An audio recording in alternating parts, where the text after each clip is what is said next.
La grâce de Dieu, c'est ce mois du surnaturel qui est en train d'aller vers sa fin. Mais cela ne signifie pas que le surnaturel doit s'arrêter à la fin du mois.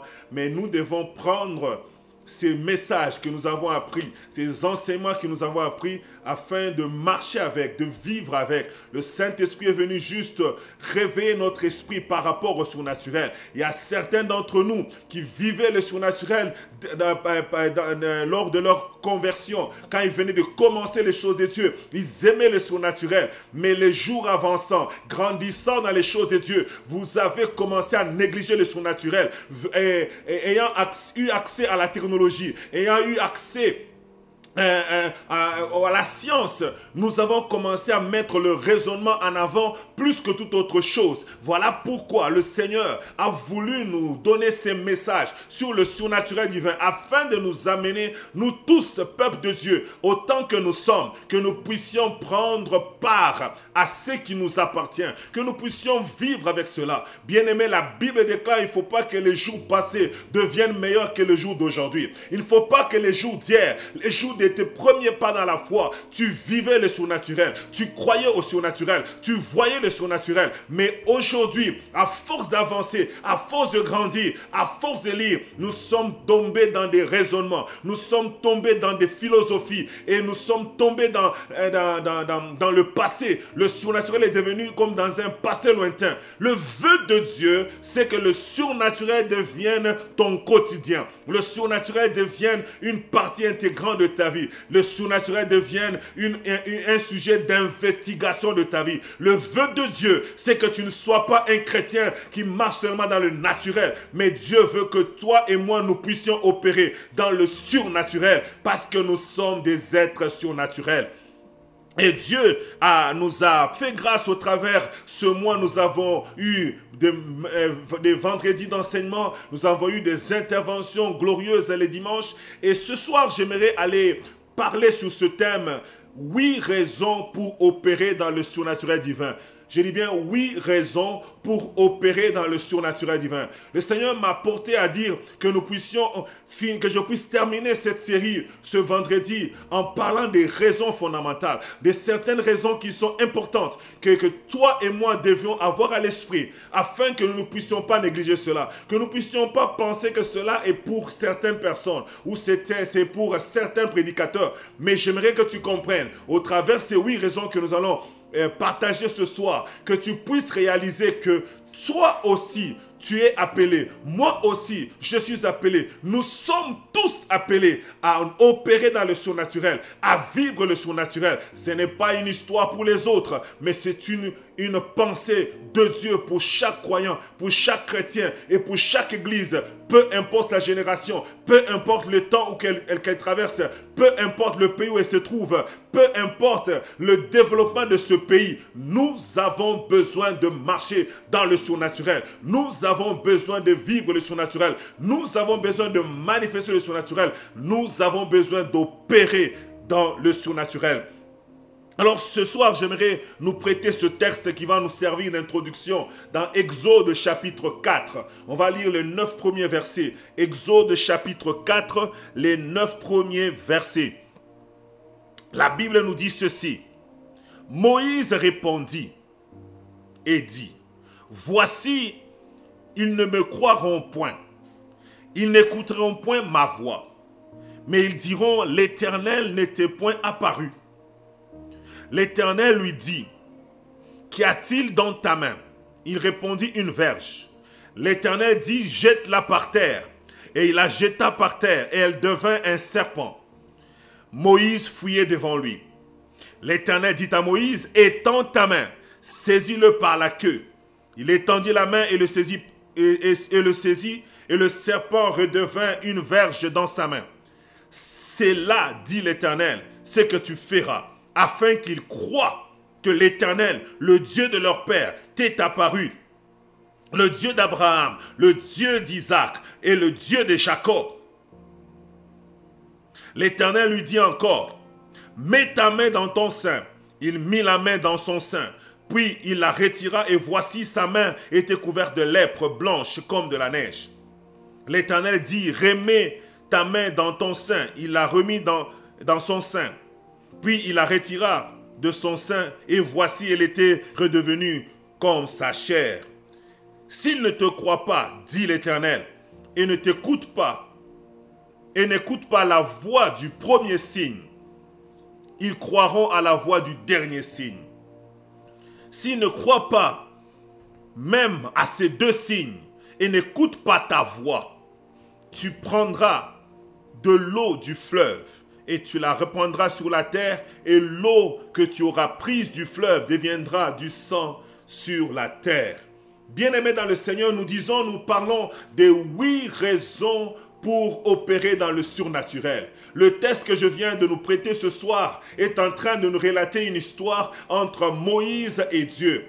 Dieu a un projet. Dieu a une pensée. Dieu a une mission à confier à un homme qui s'appelle Moïse. Moïse est en train de vaquer à ses occupations. Moïse qui a vécu auprès des pharaons pendant des années. Moïse qui a vu la puissance des pharaons. Moïse qui a grandi selon la sagesse des pharaons. Moïse reçoit la visitation de Dieu.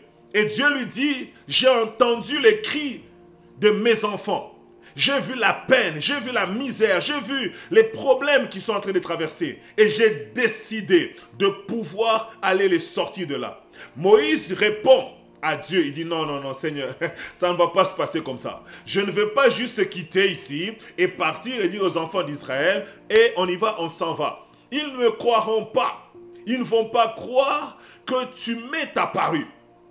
Moïse, pourquoi Moïse dit ces choses? Moïse ayant grandi dans la maison des pharaons, il sait pertinemment que pour ce qui concerne les choses spirituelles, les hommes ne croient pas facilement juste avec des paroles.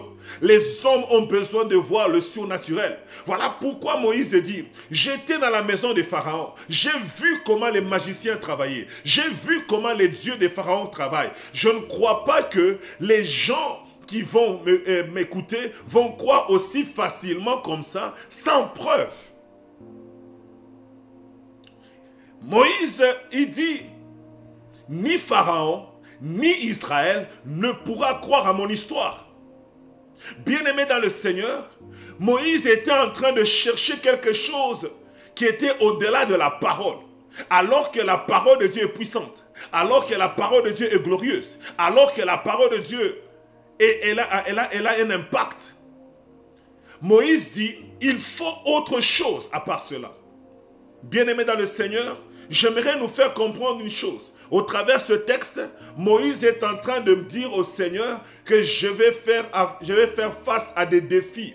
Quand je vais parler en ton nom, je ferai face à l'opposition. Quand je parlerai en ton nom, les gens vont regarder mon passé. Quand je parlerai en ton nom, les gens vont regarder la faiblesse de langage. Ils vont dire, il ne parle pas bien français. Ils vont dire, il n'est pas instruit. Ils vont dire, il a appris ça où? Les gens vont me challenger. Moïse avait besoin que quelque chose qui sort de l'ordinaire puisse venir appuyer, afin qu'on sache que ça, Moïse ne peut pas l'inventer. Et ici, ce qui m'intéresse dans ce texte, c'est la réponse de Dieu à l'inquiétude de Moïse. Dieu pouvait dire, Moïse, je t'ai donné ma parole, vas-y, c'est correct. Non. Mais Dieu a compris la pensée de Moïse. Et Dieu a voulu amener Moïse à l'école du surnaturel.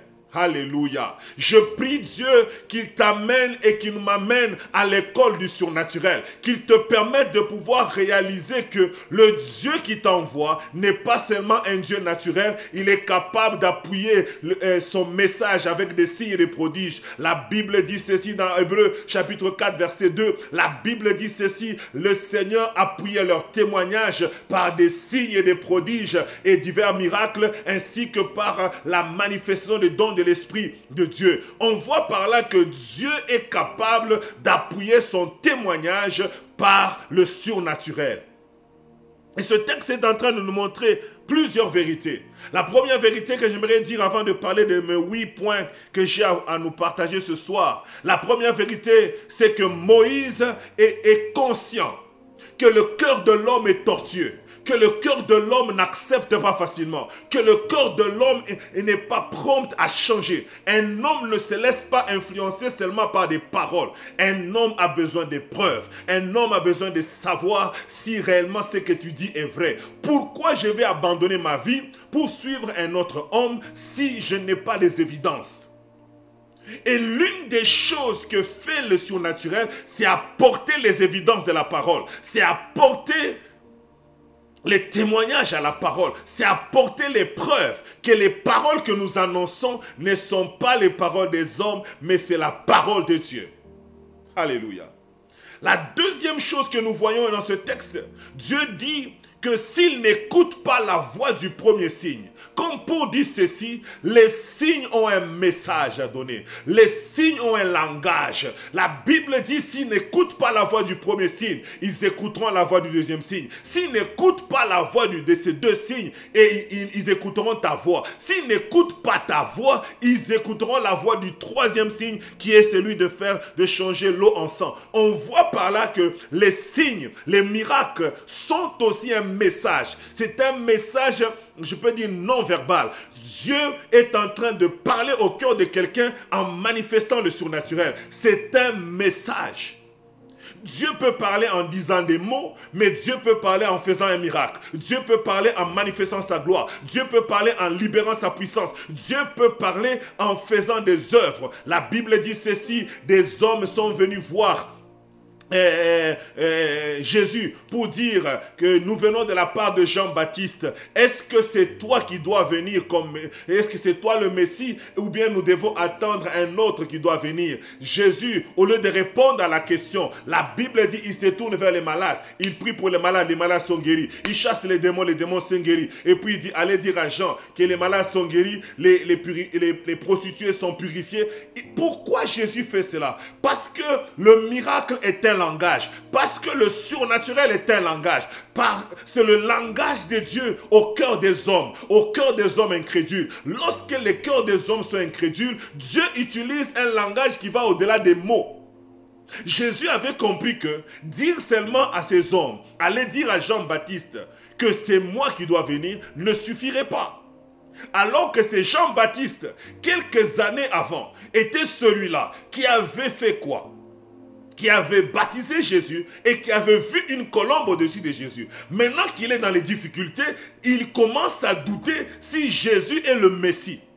Et Jésus, au lieu de répondre parole après parole, Jésus manifeste le surnaturel pour amener à dire ceci, que le surnaturel est le langage de Dieu. C'est la manière dont Dieu parle au cœur incrédule. Dieu parle à un cœur d'une personne, d'une femme qui ne peut pas croire facilement à sa pensée, tout simplement à cause peut-être de l'individu qui porte le message, ou à cause des circonstances qu'il vit, ou à cause des difficultés qu'il traverse. Dieu, sachant cela, il utilise le surnaturel comme un message. C'est pourquoi il dit, s'il n'écoute pas la voix du premier signe, c'est-à-dire que les signes parlent. Les signes parlent. Les signes ont un message à donner. La guérison divine, le miracle, la démonstration, je ne sais pas quel type de signe que tu peux imaginer. Peu importe le signe que tu peux voir, que Dieu peut faire dans la sphère surnaturelle, j'aimerais te dire, Dieu ne le fait pas pour le faire. Il y a un message codé en arrière qui va amener le cœur incrédule à pouvoir dire, à pouvoir changer de langage, à pouvoir changer de position. Et la troisième vérité que nous voyons dans ce texte, c'est que Dieu, il dit, il n'a pas simplement... Il prend Moïse, son envoyé, avant de l'exposer devant les gens, Dieu le fait passer à l'école du surnaturel. Dieu commence à lui apprendre à faire des miracles quand il est dans l'intimité. J'aimerais dire à quelqu'un que le surnaturel ne commence pas à l'extérieur, mais ça commence d'abord dans l'intimité. Alléluia. Le surnaturel est une affaire d'intimité. Dieu, avant de pouvoir opérer avec toi dans le surnaturel, devant des hommes, devant les femmes, devant des milliers. Il commence toujours à opérer avec toi dans le secret. Il commence toujours à faire avec toi des entraînements dans le secret. Tu commences à vivre des choses surnaturelles. Tu commences à expérimenter des choses surnaturelles. Je prie Dieu qu'il t'amène dans l'école du surnaturel au nom de Jésus de Nazareth. Bien-aimé dans le Seigneur, lorsque tu passes un temps d'intimité avec Dieu, sois attentif. Le temps d'intimité avec Dieu, ce n'est pas juste pour que tu débites des paroles auprès de Dieu, mais c'est pour que tu puisses apprendre de Dieu. Tu es à l'école du Saint-Esprit. Je suis à l'école du Saint-Esprit. Quand nous passons des temps d'intimité, ce n'est pas juste pour dire que Dieu, je t'aime. Non, nous devons aussi être disposés et disponibles pour recevoir ce que j'appelle les instructions du Seigneur, pour recevoir l'école du Seigneur. Nous sommes à l'école du Saint-Esprit. Nous sommes à l'école du surnaturel. Dieu t'apprend des choses dans ton lieu secret. Il commence à te parler. Il commence à te donner des prophéties. Il te donne des messages. Il veut simplement que tu sois sensible. Dieu s'attend que nous soyons sensibles lorsque nous sommes à l'école du surnaturel.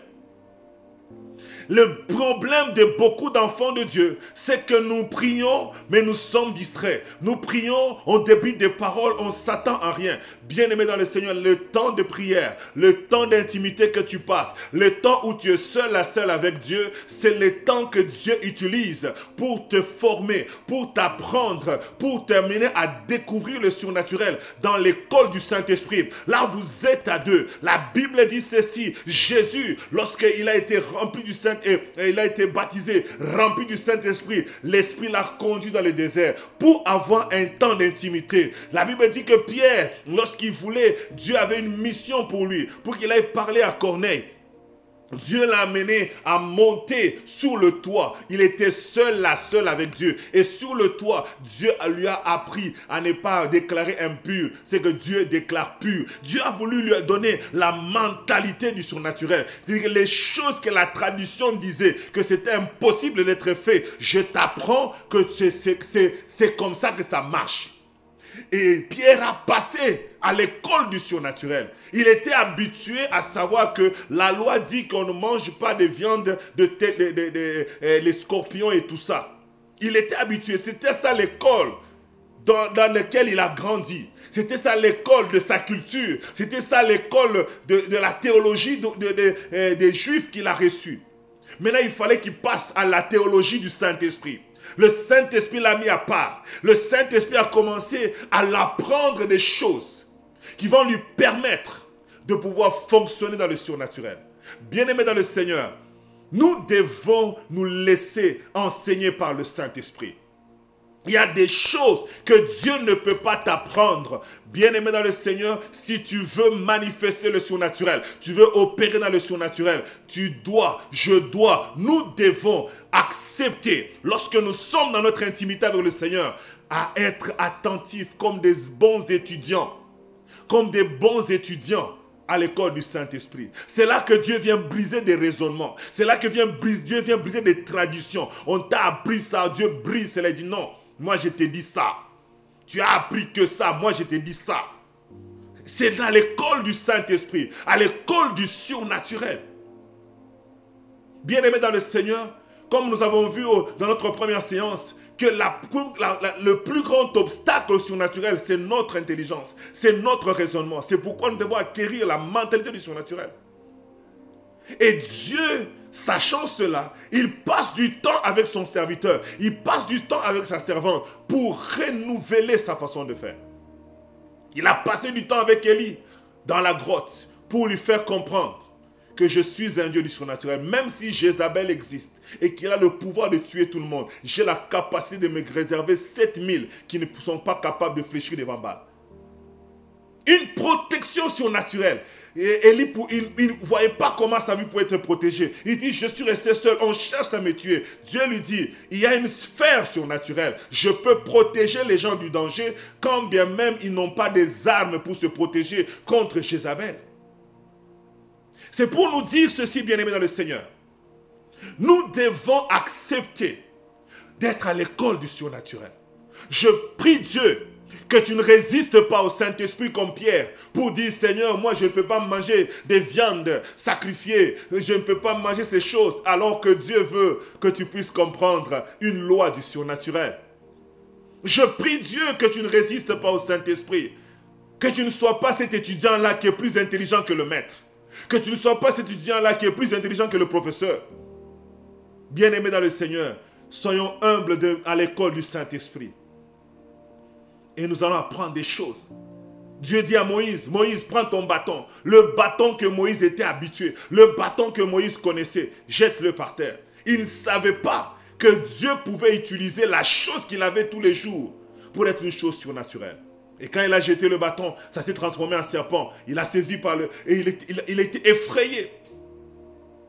Il dit, la chose que j'ai toujours eue, c'est la chose qui peut faire ça. Et Dieu lui dit, saisis par la queue, ça devient encore un bâton.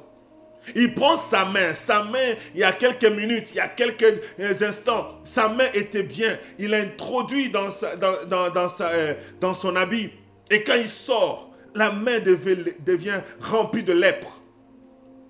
Dieu lui apprend qu'il est capable de changer la vie de quelqu'un comme ça. Que tu peux être bien, tout peut être beau, mais sous le coup de l'action de Dieu, tu peux changer. Ta vie peut virer du tout ou rien en un instant. Dieu lui apprend la capacité de ce que le surnaturel a un impact sur le naturel. Si le surnaturel décide que tu deviens malade là, même si tous les médecins ont fait les tests 1 minute avant et que tu étais en bonne santé et que dans l'environnement où tu vis, rien ne présage que tu peux tomber malade. Si le surnaturel impose sa loi sur toi, tu vas tomber malade. C'est pourquoi je nous ai appris que nous avons ce qu'on appelle les batailles invisibles. Quand tu es vaincu sur le plan invisible, ton visible va subir cette attaque-là. Et Dieu lui apprend également que la guérison divine existe. Alléluia. Il dit, prends ta main, introduis-la. Tu vois comment la lèpre est une maladie grave. Tu sais ce qu'elle fait. Tu vois les ravages qu'elle est capable de faire. Mais moi, Dieu, je te dis, si tu obéis à ma voix, tu marches selon mes instructions, tu peux prendre cette main-là lépreuse, tu l'introduis. Un simple geste. Mais ça peut produire un résultat surnaturel. Je prie Dieu qui t'amène à l'école du surnaturel au nom de Jésus. Je prie Dieu qui t'aide, qu'il nous aide à être des étudiants attentifs pour le surnaturel. Je prie Dieu qu'on ne soit pas des étudiants plus intelligents que le maître. Je prie Dieu que nous puissions être humbles au Saint-Esprit, être prêts à abandonner nos traditions, à abandonner tout ce que nous ont enseigné nos pères quand le Saint-Esprit nous donne quelque chose de nouveau. Pierre, il savait qu'il ne peut pas aller dans la maison d'un païen. Il le savait. C'était connu par tous les Juifs. Mais le Saint-Esprit lui a dit, c'est le temps de la grâce. J'ai ouvert une nouvelle porte. Vas-y. Ça sortait de toute logique. Ça sortait de tout ce qu'il avait connu depuis qu'il était lui. Depuis qu'il suivait les choses de Dieu. Depuis qu'il lisait la loi de Moïse. L'Esprit de Dieu venait de lui apprendre quelque chose de nouveau. C'est comme un enfant qui a toujours appris à l'école primaire que 1 moins 2 est impossible. Quand il a une équation, 1 moins 2, c'est impossible. Et il a grandi comme ça. Première année, deuxième année, troisième année, quatrième année, cinquième année, sixième année. Il arrive au secondaire, on lui dit que 1 moins 2, c'est faisable. Oh, comment ça? Il faut que cet enfant soit suffisamment humble pour reconnaître que j'ai passé de notre niveau. Je suis à un autre niveau. Même si mes professeurs d'école primaire m'avaient dit que c'était impossible, ils ne m'ont pas menti. C'est juste que l'époque a changé. C'est juste que les temps ont changé. Et les temps étant changés, je dois m'adapter à la nouvelle instruction qu'on me donne à mon école. De la même manière dans les choses de Dieu. Il y a des choses que tu connaissais hier. Il y a des choses que tu as appris hier qui étaient vraies. Et Dieu a permis que tu puisses avoir ce niveau de connaissance pour une raison quelconque. Mais le Saint-Esprit peut t'amener à une nouvelle dimension de connaissance, à une nouvelle dimension d'opération. Sois juste un étudiant prêt à écouter. Un étudiant prêts à être sensibles à l'école du Saint-Esprit.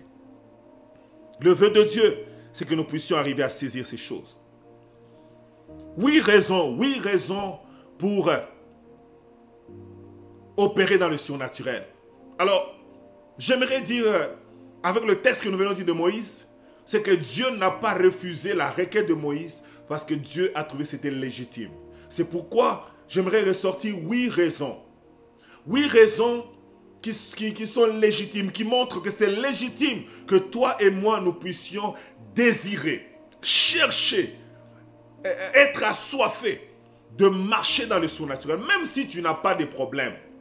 Le problème, c'est que souvent les gens veulent le surnaturel quand eux, ils ont des problèmes. Non, le surnaturel ou marcher dans le surnaturel ne doit pas dépendre juste de ta petite personne ou de ma petite personne. Le surnaturel est dans la volonté parfaite de Dieu. C'est parce que Dieu veut que je puisse fonctionner dans le surnaturel que je n'ai pas le choix de fonctionner dans le surnaturel. Même si demain je deviens un milliardaire, même si demain j'ai toutes les facilités du monde, en tant qu'enfant de Dieu, je dois toujours chercher à vivre dans le surnaturel, à voir le surnaturel, à opérer dans le surnaturel. À cause de ces 8 raisons que nous allons voir.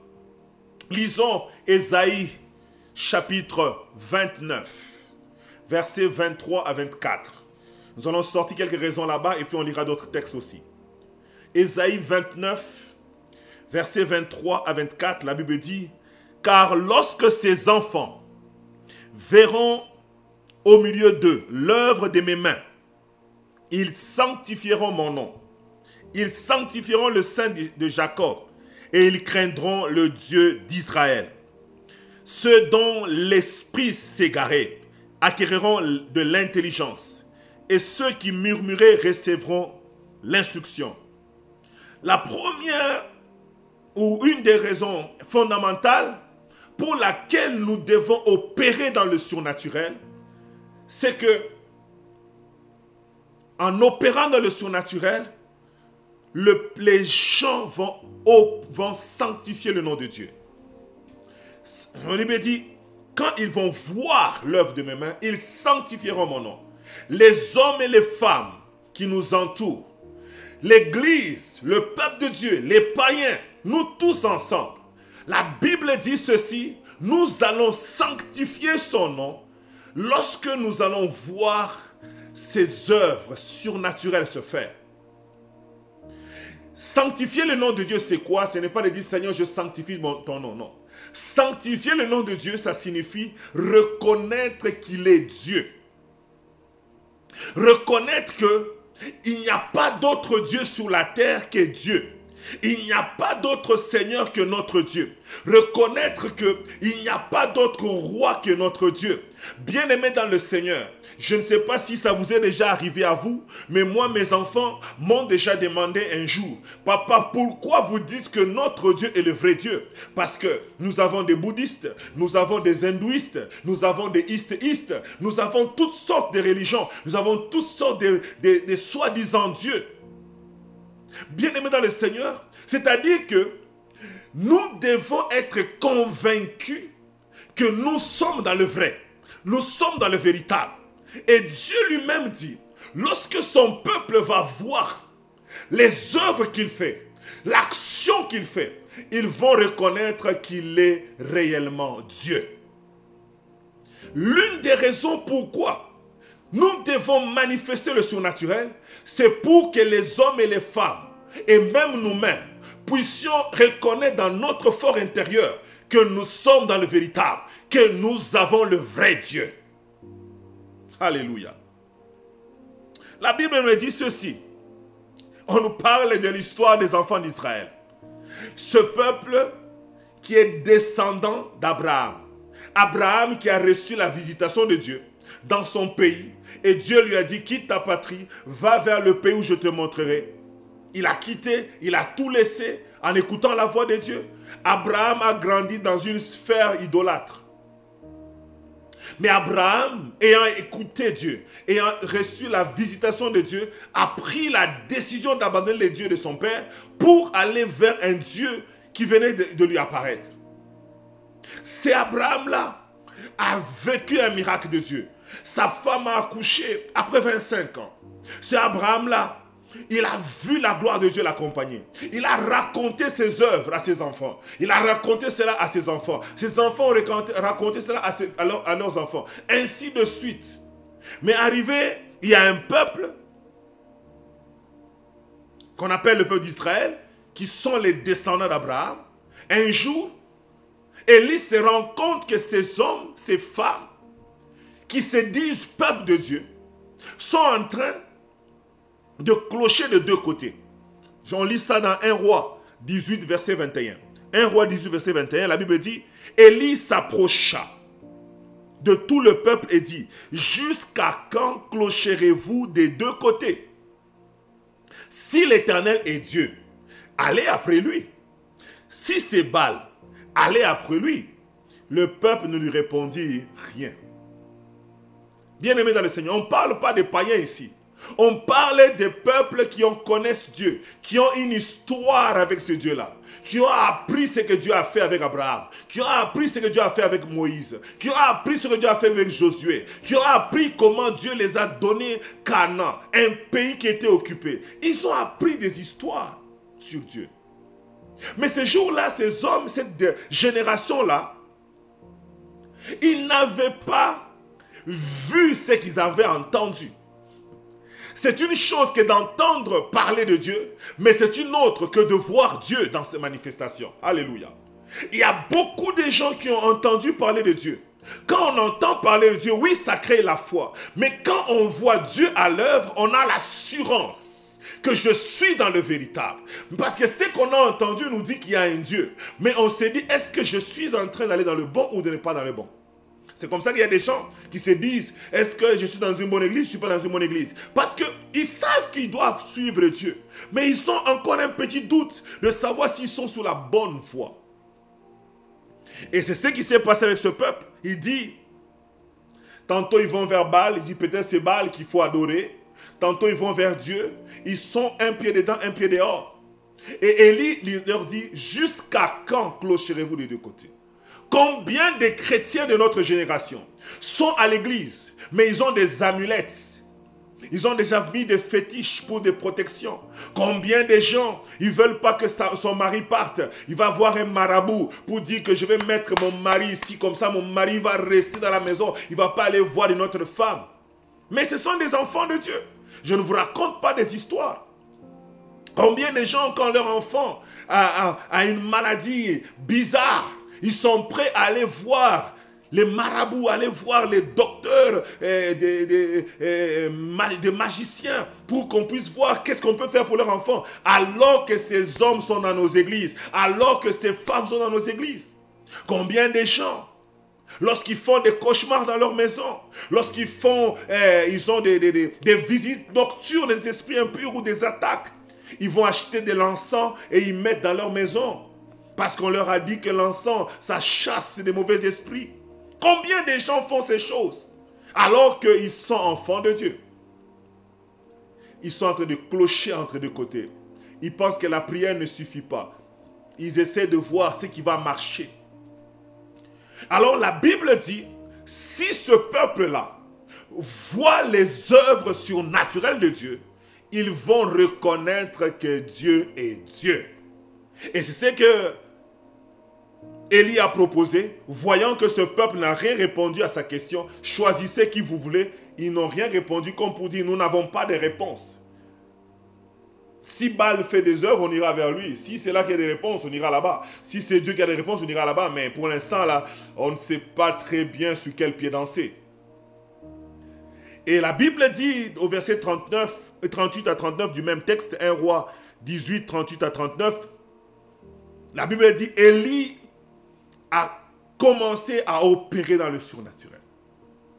La Bible dit, Élie a invoqué le Seigneur. Il a prié Dieu pour que la gloire de Dieu descende, pour que la manifestation surnaturelle de Dieu se fasse. Et quand cela s'est fait, regardons ce qu'on dit au verset 38, et le feu de l'Éternel tomba. Un feu est sorti de nulle part, sans que quelqu'un allume.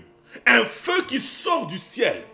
Bien-aimé dans le Seigneur, La logique humaine dit qu'un feu, ça s'allume avec des objets de combustible, tout ça. Mais non. Sans qu'il y ait un combustible, sans qu'il y ait une allumette, sans qu'il y ait je ne sais pas quoi que ce soit qui peut aider à allumer le feu, la Bible dit le feu tomba du ciel et il consuma l'holocauste. Non seulement l'holocauste, ça consuma le bois. Non seulement le bois, ça a consumé les pierres. Non seulement les pierres, ça a consumé la terre. Non seulement cela, ça a absorbé toute l'eau. La Bible dit quand le peuple vit cela, quand il avait parlé, le peuple n'a rien répondu. Mais quand le peuple a vu ces manifestations surnaturelles de Dieu, la Bible dit ils tombèrent sur leur face. Waouh! Et ils ont commencé à dire, c'est l'Éternel qui est Dieu, c'est l'Éternel qui est Dieu.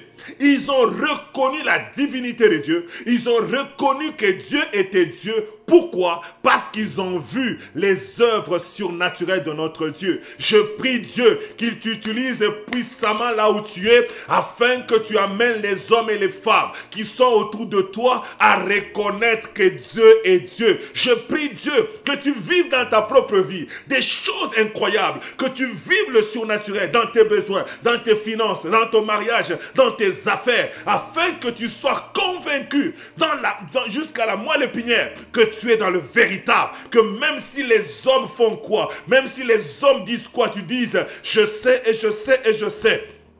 Et je suis dans le véritable. Même si vous m'arrachez quoi que ce soit, même si vous devez me tuer, je reconnais que lorsque j'étais dans la vallée de l'homme de la mort, le Dieu grand m'a visité, le Dieu grand m'a touché. J'aimerais que Dieu se manifeste dans ta vie afin que tu sois une personne qui est convaincue. Bien-aimé dans le Seigneur, la Bible dit vers la fin des temps, il y aura la persécution. Les chrétiens seront persécutés. Si tu n'es pas convaincu jusqu'à ton fort intérieur que tu es dans le véritable, bien-aimé, tu risques de changer.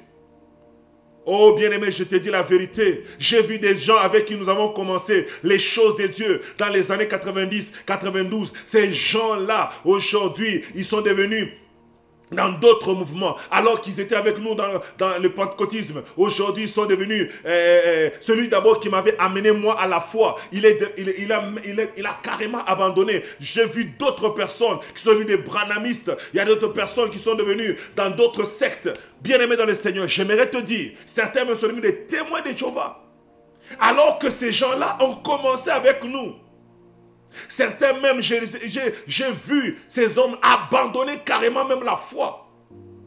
Bien-aimés dans le Seigneur, nous avons besoin du surnaturel afin d'être convaincus dans notre fort intérieur, d'abord nous-mêmes, que nous avons le vrai Dieu.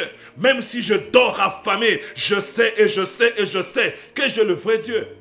Vous savez, la femme de Job, elle avait mangé les hamburgers que Dieu donnait. Elle mangeait la bénédiction que Dieu donnait. Mais quand elle est passée par l'épreuve, elle était la première à régner Dieu. Elle dit à son mari, tu peux régner Dieu. Parce qu'elle n'était pas convaincue. Nous avons besoin de vivre les choses surnaturelles afin que nous puissions comprendre et déclarer que c'est l'Éternel qui est Dieu. Alléluia. C'est l'Éternel qui est Dieu. La deuxième chose, ou la deuxième raison pour laquelle nous devons opérer dans le surnaturel, c'est pour avoir la crainte de Dieu. Le surnaturel produit la crainte de Dieu. La Bible dit, ils craindront le Dieu d'Israël. Ça veut dire que ça va produire la crainte de Dieu dans la vie de ceux-là qui expérimentent le surnaturel. Bien-aimés dans le Seigneur, je crois que nous pouvons amener des hommes et des femmes à craindre Dieu en prêchant la parole. Je le crois. Mais je crois aussi qu'il y a des gens qui sont arrivés à un certain niveau d'incrédulité. Parce que la science a parlé, parce qu'ils ont beaucoup étudié, parce qu'ils ont connu des déceptions, parce qu'ils ont vu des chrétiens faire certaines choses qu'il ne fallait pas, ou pour n'importe quelle autre raison. Que ces hommes sont fermés à craindre Dieu. Ils disent, si Dieu était là, pourquoi ça? Mais ces hommes et ces femmes, la Bible dit que ces hommes craindront Dieu lorsqu'ils verront l'œuvre de mes mains. lorsqu'ils vont voir Dieu se révéler, lorsqu'ils vont voir la gloire de Dieu se manifester, ces gens vont dire non, non, non, non, Dieu est Dieu, je respecte Dieu, en tout cas je respecte Dieu. Il y a un cantique qu'on chantait quand on était encore jeune dans notre foi. Je pense que ça chante encore aujourd'hui, mais ça chante dans la langue de mon pays. J'aimerais juste chanter la traduction. On dit, si je vois l'enfant naître, je vais craindre Dieu. On dit, si je vois l'enfant naître, je vais craindre Dieu. Donc juste en voyant la naissance de l'enfant, vous savez, il y a beaucoup de parents, beaucoup des hommes, je veux dire, africains, qui, eux, lors de l'accouchement, ils restaient à la maison en train de siroter et de s'amuser, de regarder la télé pendant que la femme était seule dans la salle d'accouchement et puis on lui apprenait seulement, oh, c'est fini, tout est beau. Mais quand ces hommes-là ont voyagé, sont venus en Europe, en Occident, et là, ils ont pu assister, où on a dit que l'homme, tu dois assister à l'accouchement. Quand ils ont vu qu'est-ce qui se passe à l'accouchement, certains ont commencé à respecter leur femme. Et certains même ont commencé à craindre Dieu. Tout simplement en voyant comment les choses se passent. Bien-aimé dans le Seigneur, j'aimerais te dire que le surnaturel a un impact sur la crainte de Dieu. Lorsque tu sais comment Dieu agit, bien-aimé, ça va créer en toi la crainte de Dieu. La Bible dit dans Actes chapitre 5, verset 11, on nous parle là d'Ananias et Saphira. La Bible dit, ces hommes, ils allaient à l'église, comme toi et moi nous allons à l'église, mais ils ont promis à l'église de donner un don. Ils ont dit, nous allons prendre notre champ, notre terrain que nous avons là, on va le vendre et le prix qu'on va avoir, on va donner à l'église, à l'œuvre de Dieu puisse avancer. Alléluia, alléluia, amen. Ils ont fait une promesse. Et quand ils ont vendu, ils ont fait tellement une bonne affaire qu'ils ont vu que c'était trop d'argent pour donner à l'église. Et ils se sont dit, bon, de toute façon, en temps normal, le terrain coûte à peu près comme ça, donc si on donne ça, c'est correct, quoi. De toute façon, les apôtres, ils ne sauront pas. Mais le Saint-Esprit avait vu. Et le Saint-Esprit n'était pas d'accord avec ça. Et quand ils ont apporté une partie de l'argent, et Pierre leur a posé la question, est-ce que c'est avec ce prix que vous avez vendu? Ils ont dit oui. La Bible dit que Pierre dit que tu vas périr parce que tu as menti au Saint-Esprit.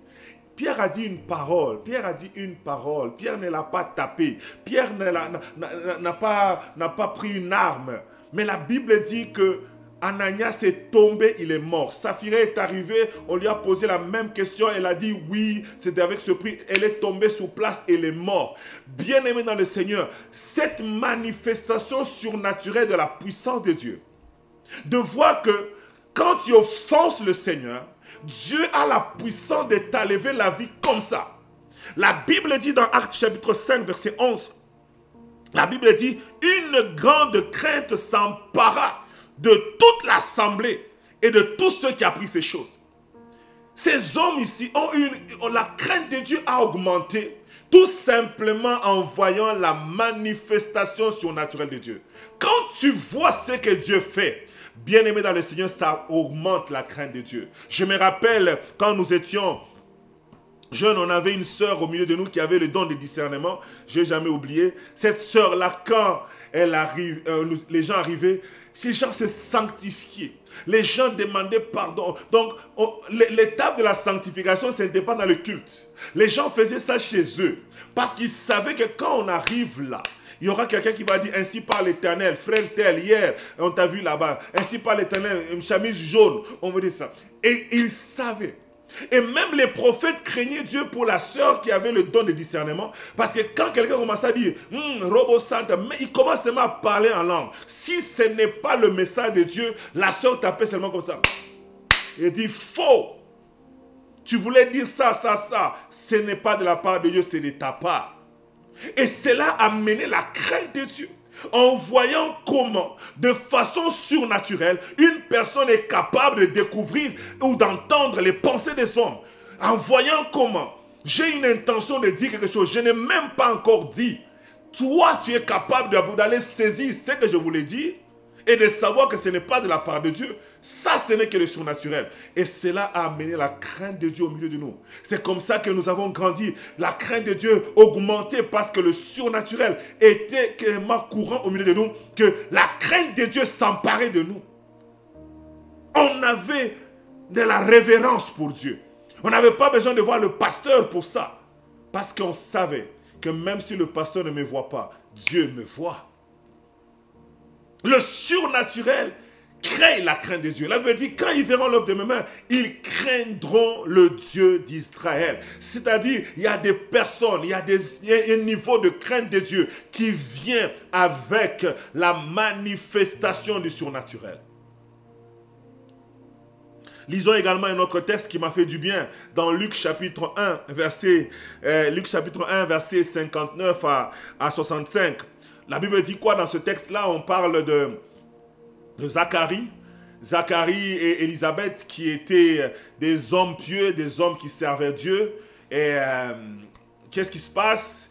À un moment donné, ils ont tellement prié pour avoir un enfant, l'enfant ne vient pas, et là, ils ont commencé à passer à autre chose, ils sont consacrés à servir Dieu, et pendant qu'ils servaient Dieu, Dieu apparaît à Zacharie pour lui dire, tu vas avoir un enfant. Zacharie dit, mon gars, je pense que cette histoire-là, on peut passer à côté, je me suis fait à l'idée, je vais vivre sans enfant. Et l'ange lui dit, parce que tu n'as pas cru, tu seras muet. Et il devient muet.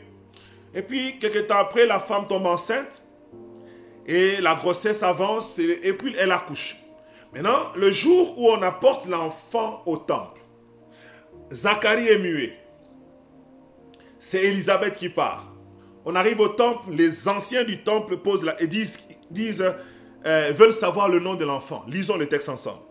Luc 1, 59 à 65. La Bible dit, le 8e jour, ils vinrent pour circoncire l'enfant et ils l'appelaient Zacharie du nom de son père. Mais sa mère prit la parole et dit non. Il sera appelé Jean.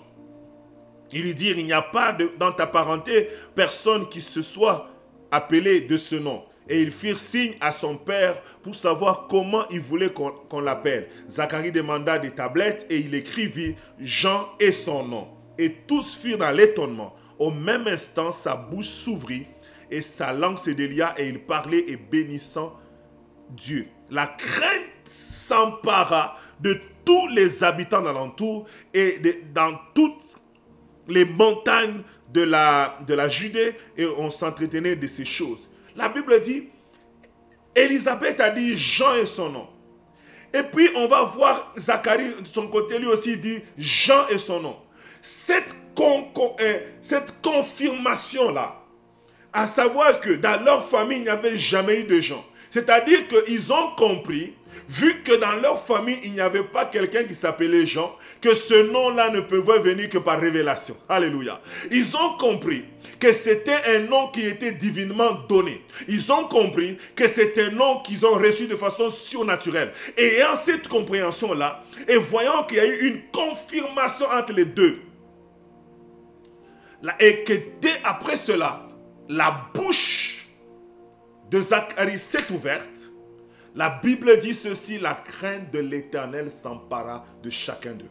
Ça, non seulement de ceux qui étaient là, même de tous les habitants des alentours. Oh my God, je prie que Dieu puisse manifester le surnaturel dans ta vie, dans ta famille ou dans ton travail, afin que même tes amis, tes collègues, tes connaissances, même les gens d'alentour puissent arriver à craindre Dieu.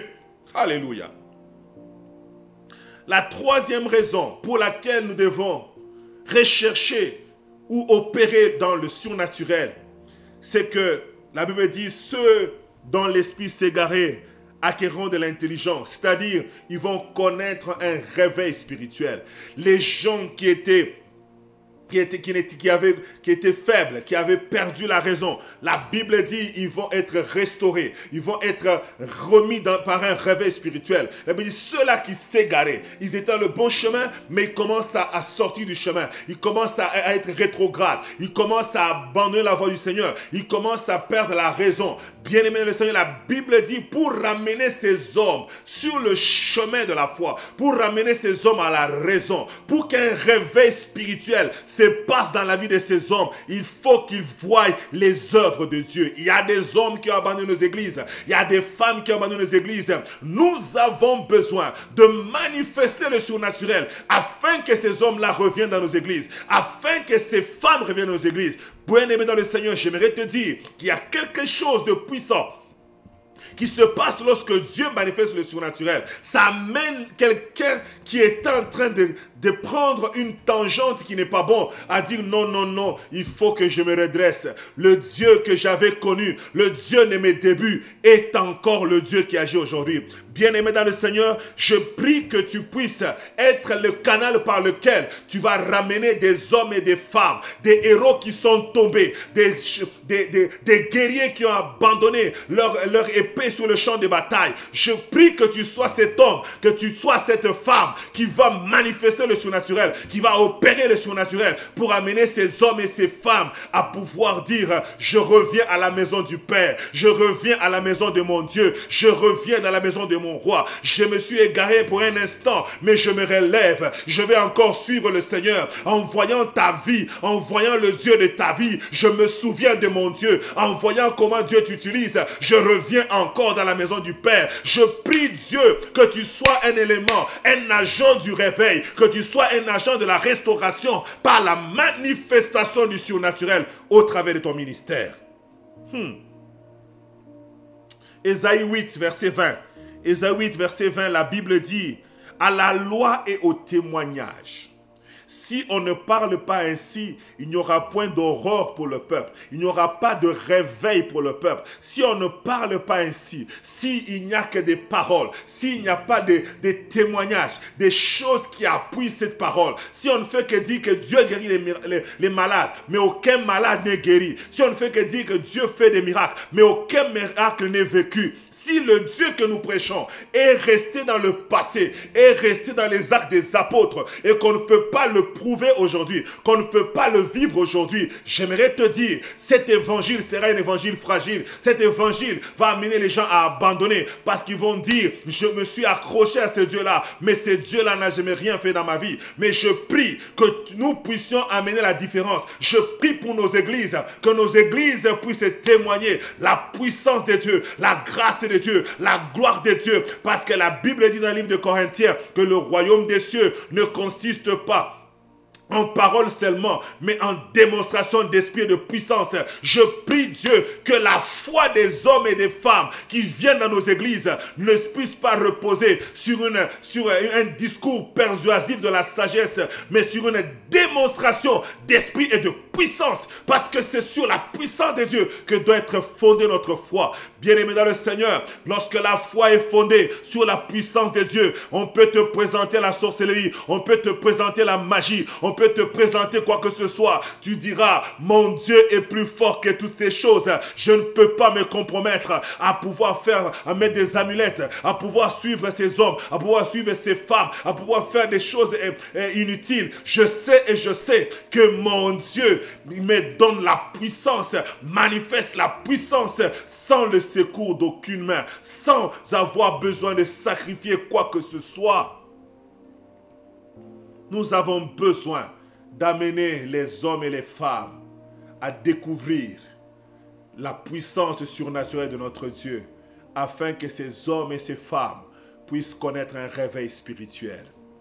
La quatrième raison pour laquelle nous devons opérer dans le surnaturel, pour laquelle tu dois opérer dans le surnaturel, pour laquelle toi, ma soeur qui me suis, tu dois opérer dans le surnaturel, pour laquelle toi, bien-aimé, tu dois opérer dans le surnaturel, pour laquelle notre église doit opérer dans le surnaturel, pour laquelle l'église de Jésus, l'église de ma génération doit opérer dans le surnaturel, c'est que la Bible dit, ceux qui murmuraient recevront instruction, recevront connaissance, seront éduqués. vont avoir une connaissance.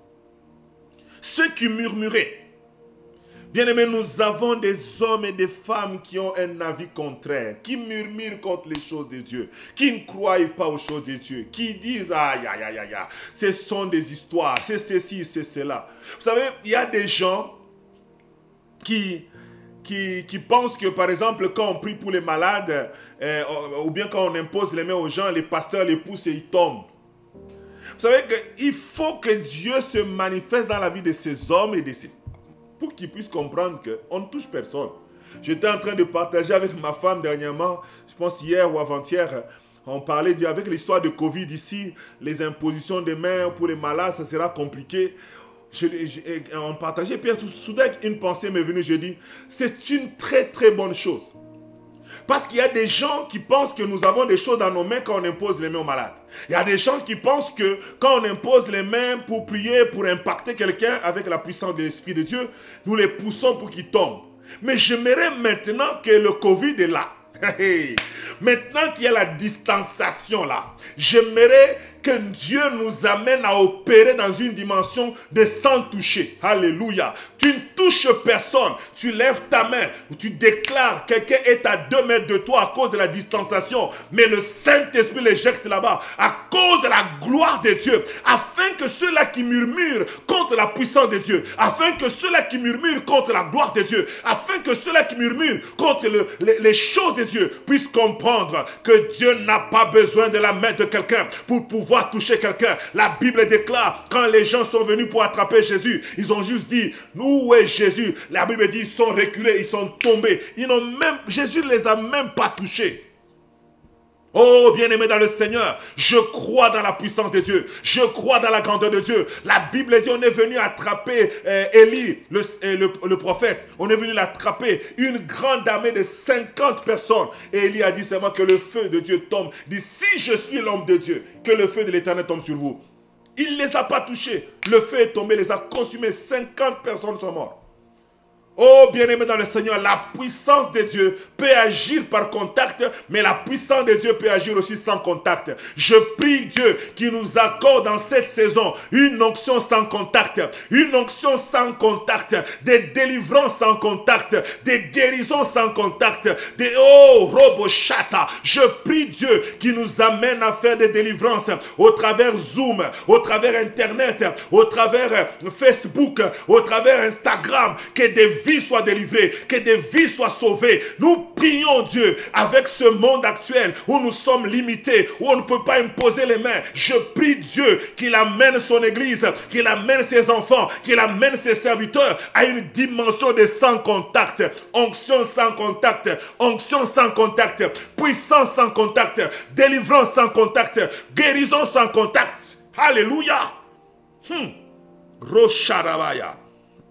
Guérison sans contact. Ouh! Merci Seigneur. La cinquième raison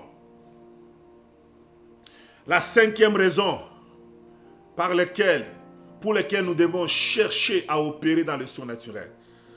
Nous allons lire 1 Roi 18, verset 36. 1 Roi 18, verset 36.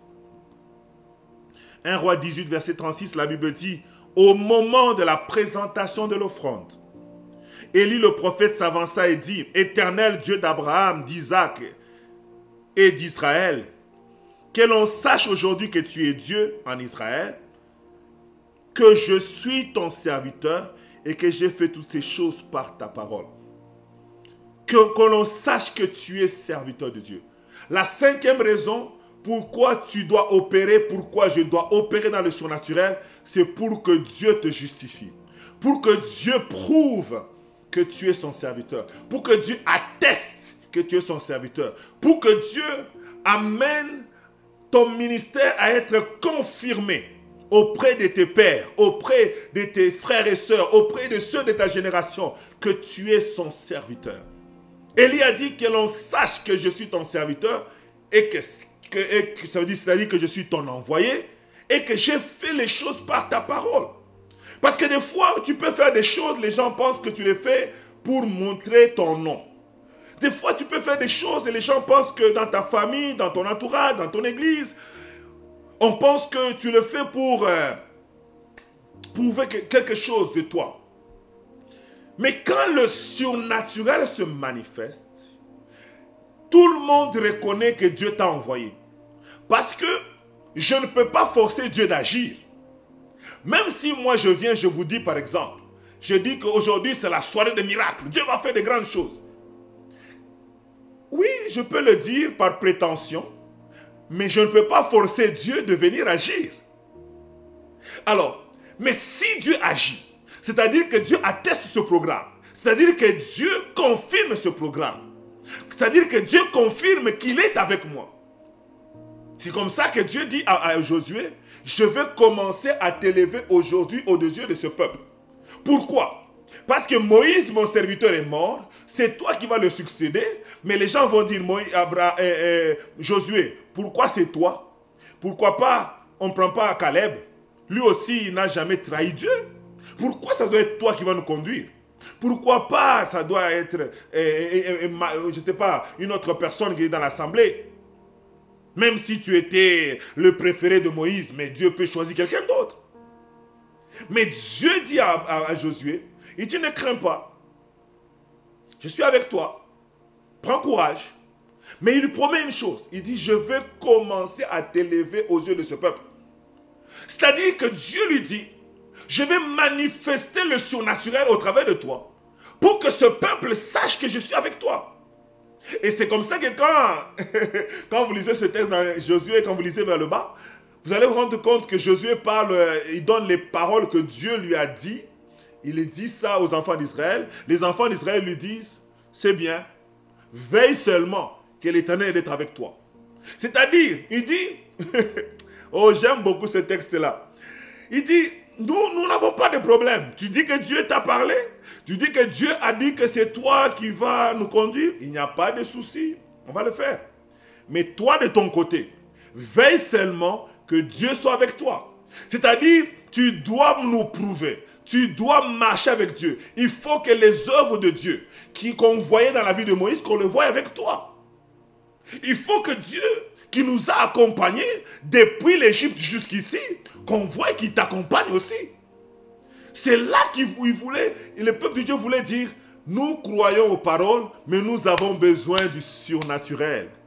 Le surnaturel vient attester que tu es serviteur de Dieu. Le surnaturel vient attester que tu es enfant de Dieu. Le surnaturel atteste que Dieu est avec toi.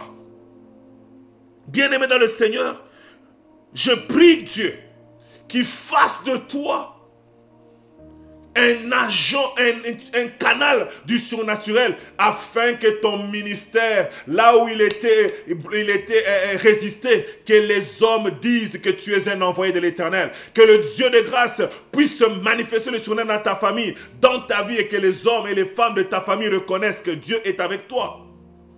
Je me rappelle, quand j'étais au pays, une fois, un jour, j'ai déjà donné ce témoignage, certains l'ont déjà entendu.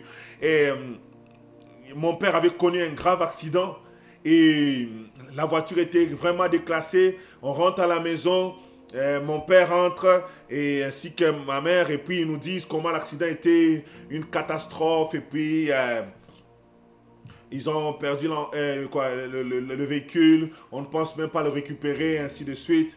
Et là, on commence à bénir Dieu de ce que nos parents sont vivants, ma soeur est vivante, ma mère est vivante, mais la voiture, on bénit Dieu qu'elle soit partie. Pendant qu'on prie, j'entends Dieu me dire, dans une semaine, Dieu va nous donner un nouveau véhicule. Bien-aimé, imagine-toi, tu es dans la famille avec tes parents. Vous venez de perdre une auto qu'on venait d'acheter, ça faisait moins d'1 mois. Et maintenant, toi, tu dis ainsi par l'Éternel, l'auto dans une semaine. Mon père n'a rien dit, non comment, il a dit seulement Amen. Tout le monde a fumé ses clés qui sont partis. Par respect. Une semaine s'est passée, mon frère. Comme Dieu avait parlé, la voiture, mon père nous a réunis, on a eu une nouvelle voiture de façon miraculeuse. Et il a une grâce qu'il a reçue, qui n'était pas prévue. Il a reçu une grâce comme ça à son travail. On lui a acheté une nouvelle auto. J'aimerais dire quoi? J'aimerais te dire que cette action-là a fait que ça m'a valu un respect dans ma famille. On a compris que j'étais un serviteur de l'Éternel. On a compris que non seulement j'avais une Bible que je trimballais tous les jours, non seulement que j'étais dans la chambre en train de crier, de transpirer, en train de prier, mais Dieu était avec moi. Cela a amené les hommes à comprendre que je suis serviteur de Dieu et que ce que je fais, c'est Dieu qui m'a demandé de le faire. J'aimerais aussi que le Dieu qui m'a assisté dans ma jeunesse, le Dieu qui a témoigné de moi dans plusieurs pays, dans plusieurs villes, qui a témoigné de moi, qui a confirmé mon ministère et mon apostolat. Je prie que ce Dieu-là confirme la grâce que tu as, confirme le ministère que tu as, confirme le don que tu as par la manifestation du surnaturel au travers de ta vie, au nom de Jésus. Alléluia. Acte 1:8 nous dit, vous recevrez une puissance, le Saint-Esprit survenant sur vous, et vous serez mes témoins. À Jérusalem, dans toute la Judée, dans la Samarie et juste aux extrémités de la terre. Dieu est en train de nous faire comprendre qu'on ne peut pas être témoin sans être revêtu. Pourquoi on est revêtu? On est revêtu pour avoir la puissance. Et pourquoi on est dans la puissance? C'est pour naviguer dans le surnaturel. Lorsqu'on navigue dans le surnaturel, on peut devenir un bon témoin. Les gens peuvent comprendre que ça, ce sont les enfants de Dieu. Ça, ce sont les envoyés de l'Éternel. Alléluia. Gloire au Seigneur. La 6e raison pour laquelle nous devons opérer dans le surnaturel, la 6e raison pour laquelle nous devons opérer dans le surnaturel, c'est pour qu'une grande foule puisse suivre Christ. Pour une grande foule puisse suivre Christ. Pour que des foules de partout viennent suivre Christ. Bien-aimé dans le Seigneur, je disais à un frère, il m'a dit, pasteur, il faut qu'on fasse l'évangélisation, il faut qu'on fasse ceci. Je prie, il m'a donné beaucoup de techniques. Je lui ai dit, c'est une bonne chose, on peut utiliser beaucoup de techniques, mais une chose que nous devons rechercher le plus possible, c'est que le Dieu du surnaturel se manifeste. Si un paralytique se lève, bien-aimé dans le Seigneur, et qu'il marche et qu'il témoigne qu'il a marché parce qu'on a prié pour lui. On n'a pas fait une kiné, on n'a rien fait, et qu'il a des preuves et qu'il commence à témoigner. Bien-aimé dans le Seigneur, les hommes, les femmes vont en parler. Et les gens vont quitter leur maison pour venir écouter le Dieu là. Même les gens qui n'ont aucun faire des choses de Dieu. Ils vont dire, nous voulons aller voir un peu ce Dieu là. La Bible dit, 10 des nations saisiront le pan d'un juif pour dire, nous irons avec toi. Parce que nous avons appris que Dieu a fait de grandes choses. Les nations seront prêtes à saisir un chrétien, à dire que nous voulons connaître le Dieu que tu pries, lorsqu'ils verront dans la vie des chrétiens des manifestations surnaturelles, lorsqu'ils verront des résultats surnaturels, ils voient que tout le monde est censé connaître tel résultat. Mais toi, dans ton travail, tu as un autre résultat. Toi, dans ta carrière, tu as un autre résultat. Toi, dans ton couple, tu as un autre résultat. Là où tout le monde sait, et de façon évidente, que la chose doit finir ainsi, mais que toi, tu vis une chose qui va au-delà du naturel. Bien-aimé dans le Seigneur, ton ami païen du travail, ton collègue, ton frère va te poser la question. Des foules viendront à Christ lorsqu'ils vont voir la manifestation surnaturelle de notre Dieu. C'est pourquoi nous devons opérer dans le surnaturel. Non pas juste pour nous, mais pour que nous puissions amener beaucoup des hommes et des femmes au salut. Pour le salut des âmes. Bien-aimé, tu dois chercher le surnaturel. Ne dis pas ça doit être réservé au pasteur. Non. Parce que moi, le pasteur ne vient pas à ton travail. Les païens qui sont à ton travail, ils ont besoin de voir le surnaturel dans ta vie afin qu'ils viennent à Christ. Les païens qui sont à ton école n'ont pas besoin de ton pasteur. Ils ont besoin de voir les manifestations surnaturelles dans ta vie, dans tes études, là à l'université, là au cégep, là au secondaire, là où tu es, afin de pouvoir venir chercher ton Dieu. Lisons Matthieu chapitre 4.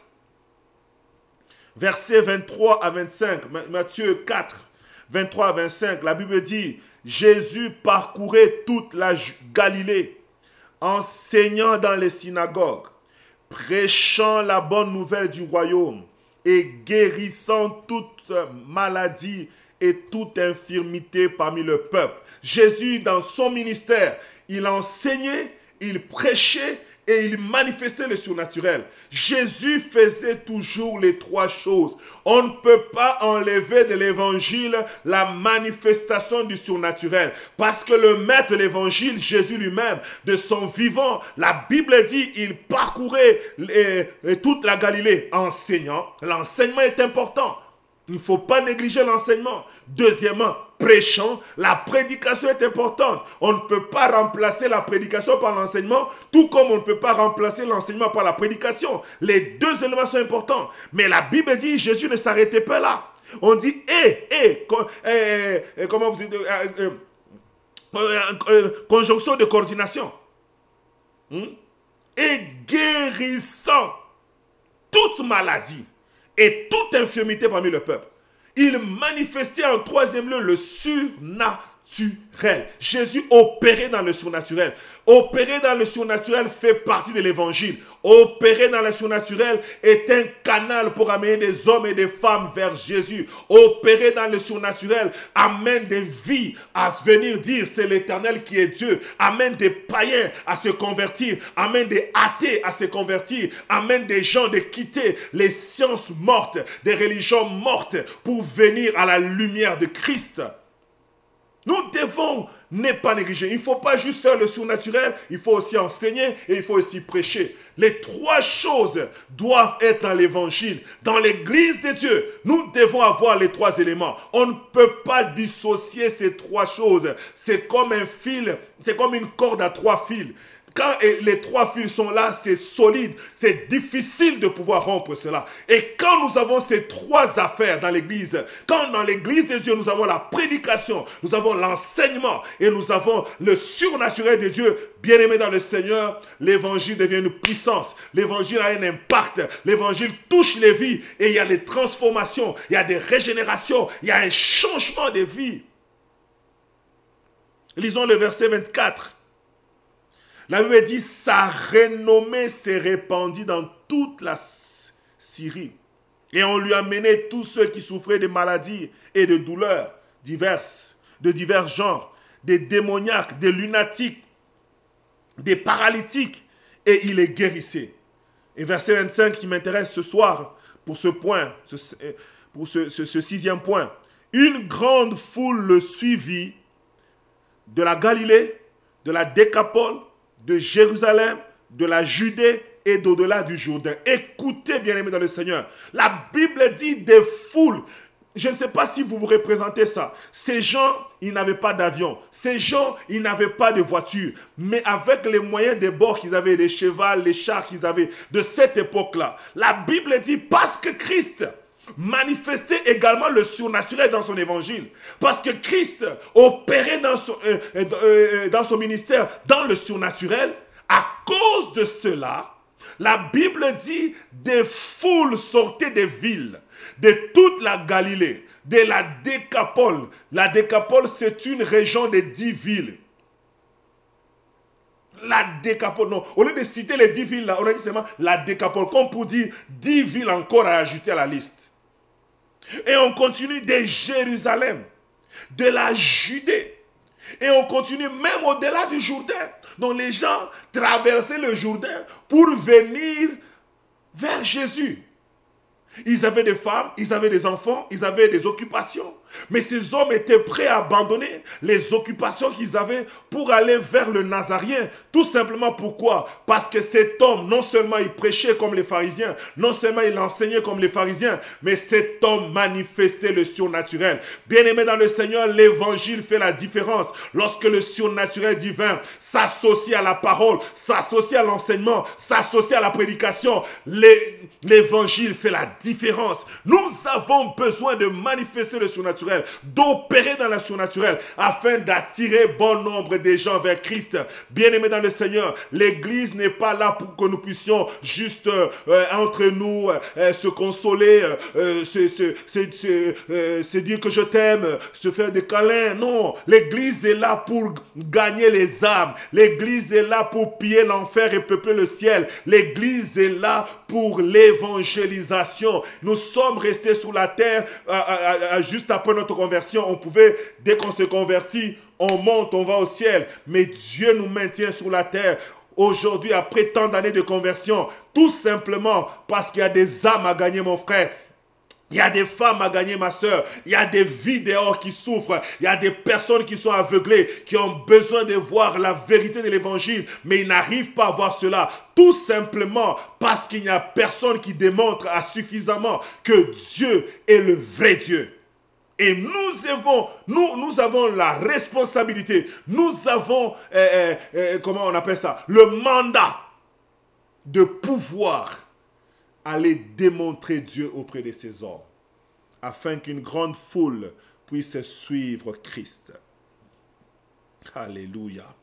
Une grande foule puisse suivre Christ. J'aimerais lire encore avec nous Jean 6, verset 2. Jean 6, verset 2, la Bible dit, « Une grande foule le suivait parce qu'elle voyait les miracles qu'il opérait sur les malades. » La Bible dit, une grande foule suivait Jésus, non pas seulement à cause des enseignements, non pas seulement à cause de ce qu'il prêchait, mais la Bible dit, parce qu'il voyait les miracles que Jésus opérait sur les malades. Les gens vont suivre Christ. Il y a des gens qui vont accepter à cause de la parole qui est prêchée. Il y a des gens qui viendront à l'église à cause de l'enseignement, mais il y a des gens qui ne viendront pas à cause de ces deux éléments, qui ont besoin de ce que le surnaturel se manifeste afin que leur cœur soit attiré vers Christ. C'est pourquoi, mon frère, là où tu es, et ma soeur, là où tu es, nous avons la responsabilité d'opérer dans le surnaturel. Ne laisse pas cette responsabilité à ton pasteur. Ne laisse pas cette responsabilité au prophète. Ne laisse pas cette responsabilité au prédicateur. C'est ta responsabilité, c'est ma responsabilité. La Bible dit, le diacre Philippe est allé en Samarie, fuyant la persécution. Lorsqu'il arrive en Samarie, dans le livre de Actes chapitre 8, il arrive en Samarie, il commence à prêcher l'évangile. Il prêche. La Bible dit, la puissance de Dieu l'a accompagné à telle enseigne que toute la ville était dans la joie. Un homme a pu rendre une ville entière dans la joie. Waouh! Un homme bien-aimé dans le Seigneur. Il n'était pas apôtre, il n'était pas parmi les 12, il n'était pas parmi les dirigeants de l'église, mais Philippe était capable. Parce qu'il avait le fardeau des âmes. Il avait le fardeau de salut des âmes. Il avait le fardeau. Bien-aimé, je prie Dieu qui te donne le fardeau des âmes. Je prie Dieu qui te donne le fardeau des âmes perdues. Et que cela ne soit pas juste un slogan dans ta bouche.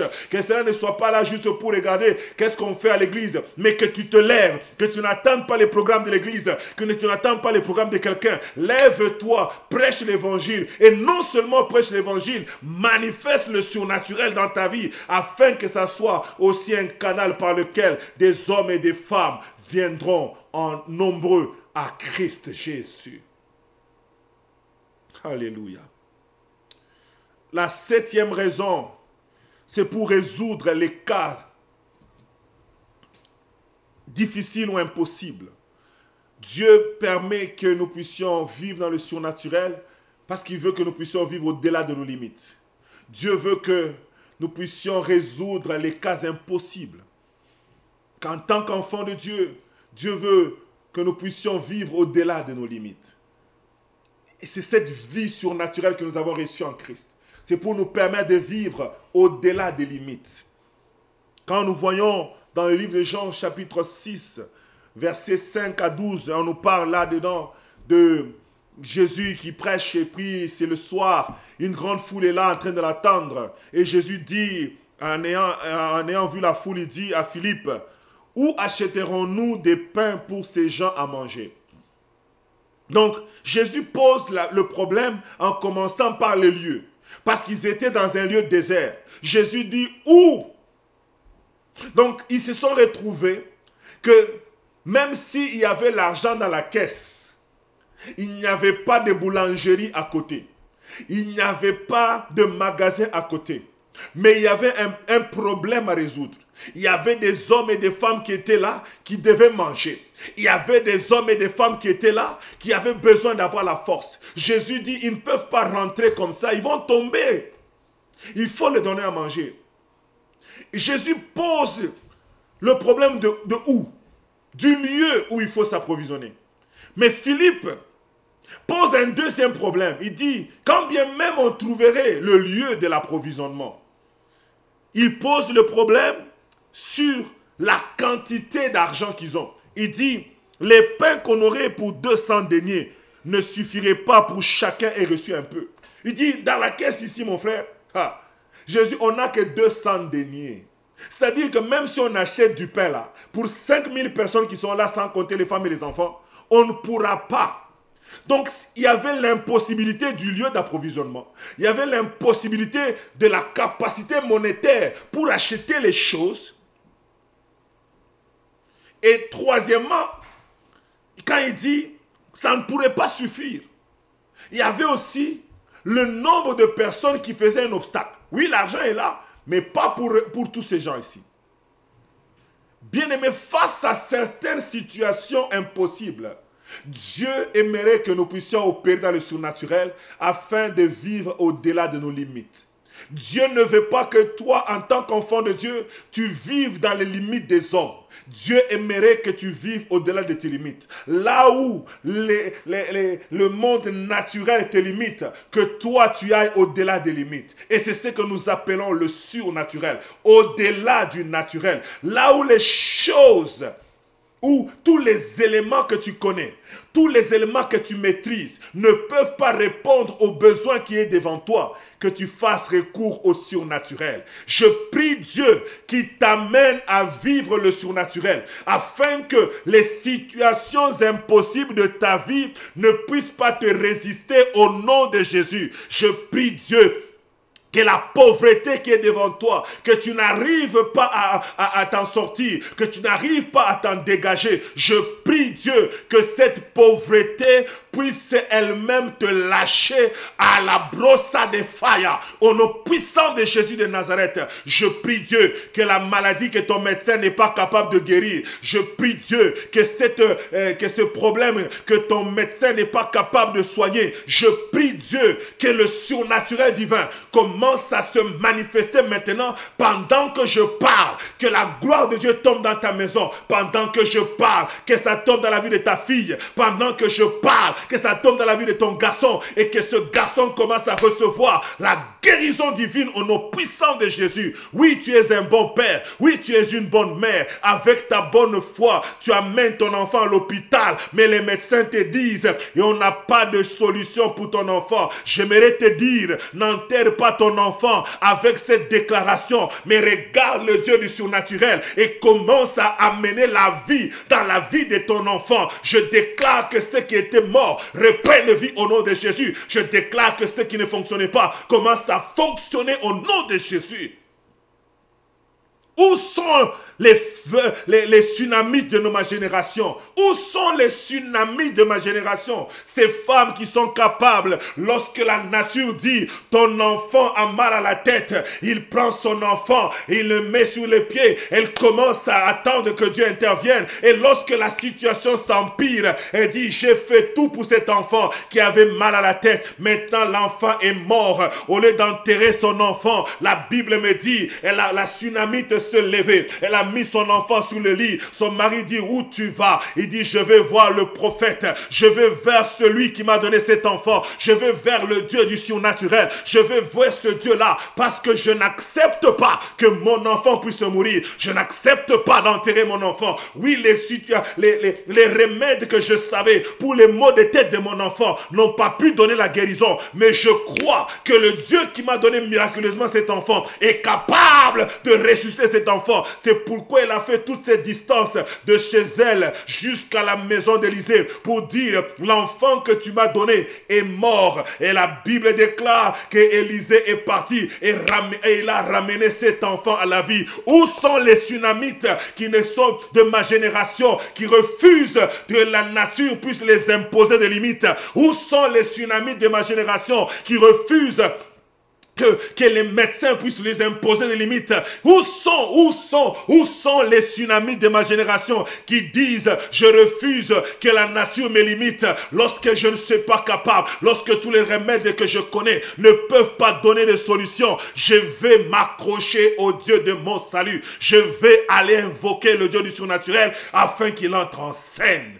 Oh mon Dieu, qu'il y ait des Sunamites qui s'élèvent ce soir, qu'il y ait des Sunamites qui s'élèvent ce soir, qui refusent d'enterrer leur enfant avant le temps, qui disent, oui, j'ai essayé les moyens naturels pour que mon enfant guérisse, mais voilà, mon enfant est mort. Je refuse parce que la maladie de mon enfant est en train de dire qu'il faut l'enterrer. Je refuse ce message-là, mais je vais prendre le message du surnaturel. Je vais aller amener mon enfant à la vie.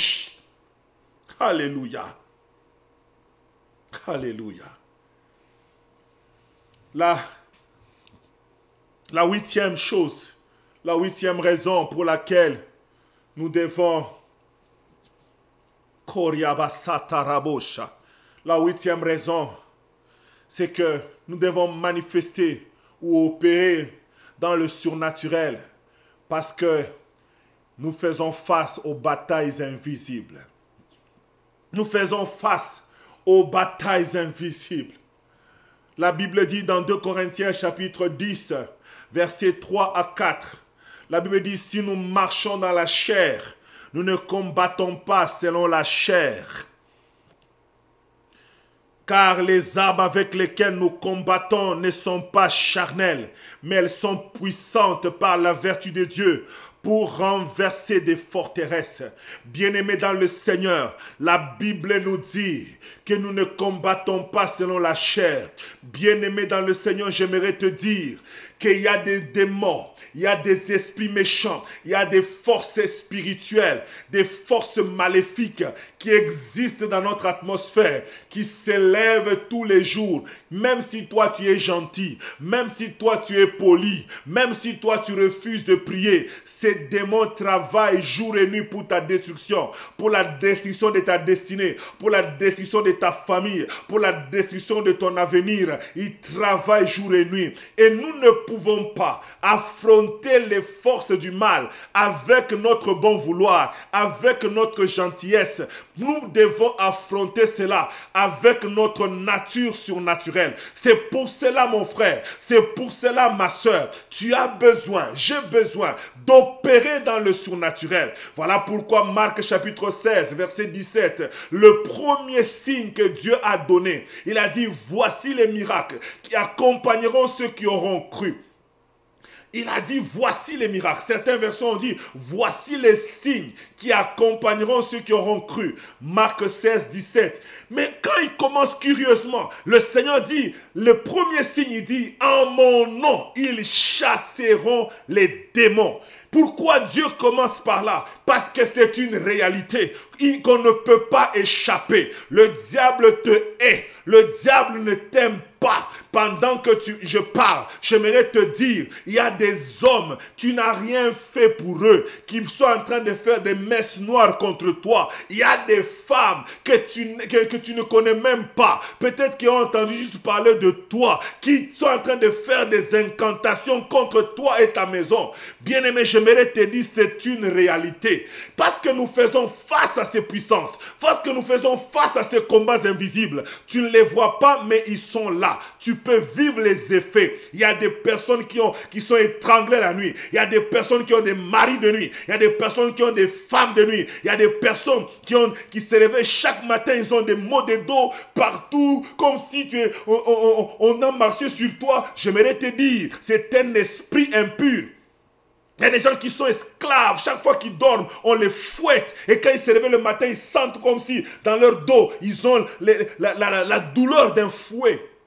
On appelle ça les combats invisibles. Il y a des gens qui font tous les efforts du monde pour réussir dans leur vie, mais ça ne marche pas. Les gens font les mêmes business que toi, mais ça réussit. Mais toi, quand tu fais, ça ne marche pas. Tu as essayé de vendre les arachides, ça n'a pas marché. Tu as essayé de faire la coiffure, ça n'a pas marché. Tu as essayé de vendre les habits, ça n'a pas marché. Bien aimé, à un moment donné, il faut regarder si derrière cette affaire, derrière tous ces échecs répétés, il n'y a pas la main noire de l'ennemi. La Bible dit nous devons résister au diable avec une foi ferme. J'aimerais te dire, mon frère, ma soeur, tu as une autorité surnaturelle sur toi. Tu as une autorité que Dieu t'a donnée. La Bible dit dans Luc chapitre 10, verset 19, la Bible dit: voici, je vous ai donné le pouvoir de marcher sur les scorpions et sur les serpents et sur toute la puissance de l'ennemi, et rien ne pourra vous nuire. Ce soir, je prie Dieu qui t'amène à avoir la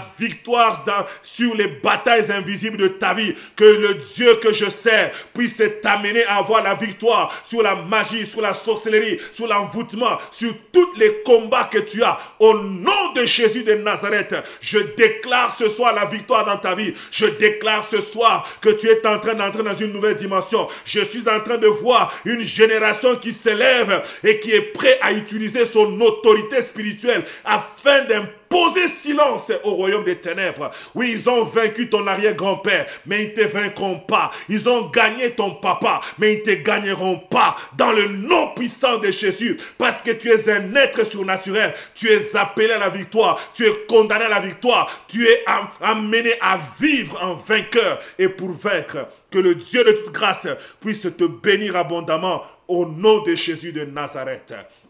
Oui, bien-aimé dans le Seigneur, j'aimerais clôturer ce soir en te disant, à cause de ces 8 raisons fondamentales, j'aimerais te dire, tu es appelé à opérer dans le surnaturel. Ne laisse pas le surnaturel pour d'autres personnes. Recherche le Dieu de ton salut et commence à opérer dans le surnaturel. La brossie des failles. Que le Dieu qui m'a conduit, le Dieu qui m'a appelé, le Dieu qui m'a dit de vous parler du surnaturel, que ce Dieu-là vous rencontre dans vos vies, que ce Dieu-là vous bénisse, que ce Dieu-là travaille vos vies, que ce Dieu-là vous amène à vivre l'extraordinaire avec Dieu. Que sa bonté et sa grâce soient votre partage au nom de Jésus-Christ, et nous disons Amen, Amen, Amen.